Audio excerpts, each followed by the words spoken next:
J'ai perdu mon poney et je vais vous raconter notre histoire.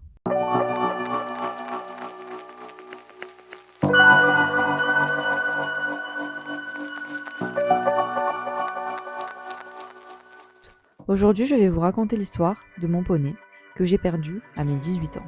Tout a commencé fin 2009 lorsqu'un nouveau poney arrive au centre équestre dans lequel j'ai appris à monter à cheval. J'ai tout de suite eu le coup de cœur pour ce petit poney B d'1,42 m avec son caractère si doux et si calme. Si bien que je le demandais à chacun de mes cours du dimanche matin. Un matin, en arrivant au centre équestre pour mon cours hebdomadaire, j'aperçois une affiche sur le clubhouse, indiquant que ce poney est à vendre. Évidemment, comme toute petite fille de 8 ans, je demande à mes parents de me l'acheter. Ce à quoi ils répondent non, que c'est trop de temps et trop d'argent. Quelques jours plus tard, je vois de nouveau cette annonce avec écrit « Vendu ». Là, mon monde s'écroule. Mon poney préféré a été vendu. Je ne pourrai plus jamais le monter, plus jamais le brosser, le câliner. Je suis dévastée. En me voyant en larmes, même après mon cours et en rentrant à la maison, ma mère m'annonce finalement qu'ils m'ont acheté mon poney de cœur, devenu mon poney. À presque 9 ans, me voilà l'heureuse propriétaire d'Aylord, de son vrai nom, Goyave, un poney d'origine non constatée de 16 ans. Oui, 16 ans, vous avez bien entendu. Vous en conviendrez qu'acheter un poney de 16 ans n'est vraiment pas chose commune. Mais remontant plus de 15 ans en arrière, nous n'avions pas toutes les connaissances que nous pouvons avoir aujourd'hui. On aimait un poney, on avait un coup de cœur, on l'achetait si c'était possible, et c'était réglé. D'autant plus qu'on nous l'avait vendu comme un poney de 10 ans. Mais bon, passons cette étape. Les premières séances en autonomie n'ont pas été de tout repos. Il ne se laisse pas brosser, j'avais l'impression qu'il voulait toujours me mordre, je commençais à en avoir peur. À cheval, je fais ma première séance seule, et évidemment, ma première chute. Suite à un bruit de fond de carrière, il a peur, il envoie les fesses, la selle passe devant, et évidemment qu'avec mes 25 kilos tout mouillés, je tombe. Premier déconvenu, mes parents commencent à regretter leur choix. Je décide donc de passer beaucoup de temps avec lui, de lui faire comprendre que je ne lui veux que du bien.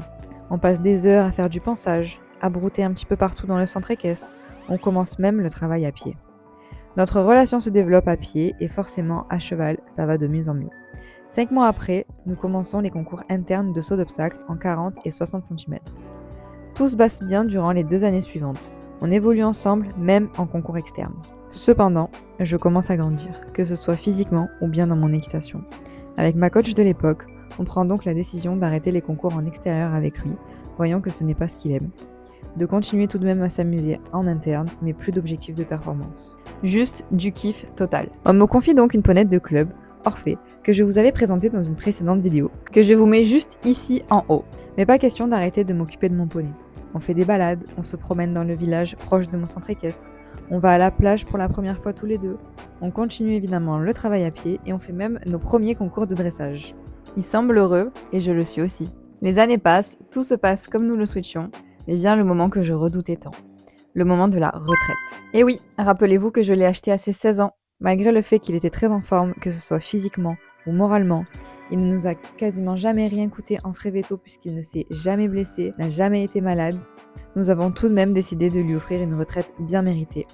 Après plusieurs semaines de recherche pour essayer de lui trouver l'endroit le plus adéquat, avec le plus d'espace, le plus d'herbe, avec beaucoup de copains, évidemment du foin à volonté et surtout pas trop loin de chez moi pour que je puisse continuer à venir le voir, nous lui avons finalement trouvé un pré avec plein de copains qui remplissaient tous les critères, avec accès à une forêt et à une rivière et plein de chemins de balade dans les alentours, le tout à seulement 1 heure de chez moi.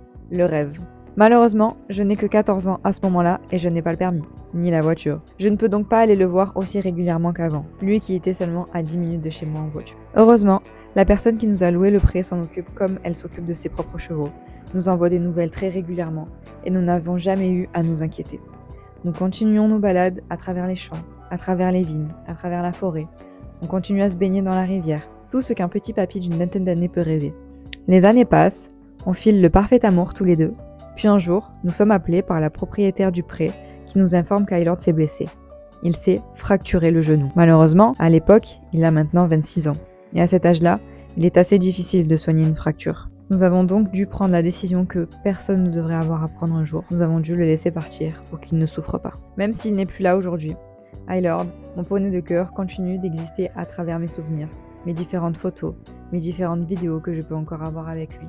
Et surtout, grâce à tout ce qu'il m'a appris. Il a été mon premier coup de cœur. Il a développé ma passion pour les chevaux, plus que pour l'équitation. Et voilà, c'est comme ça que se termine notre histoire. J'espère que cette vidéo un petit peu plus touchante et un petit peu plus personnelle vous aura plu. Si vous avez regardé la vidéo jusqu'au bout, je vous invite vraiment à profiter au maximum de vos chevaux. Un accident est vite arrivé, une maladie peut très vite arriver également. Donc vraiment, profitez-en jusqu'au bout pour ne pas avoir à le regretter plus tard. Et moi, je vous dis à bientôt pour une nouvelle vidéo. Bisous les copains!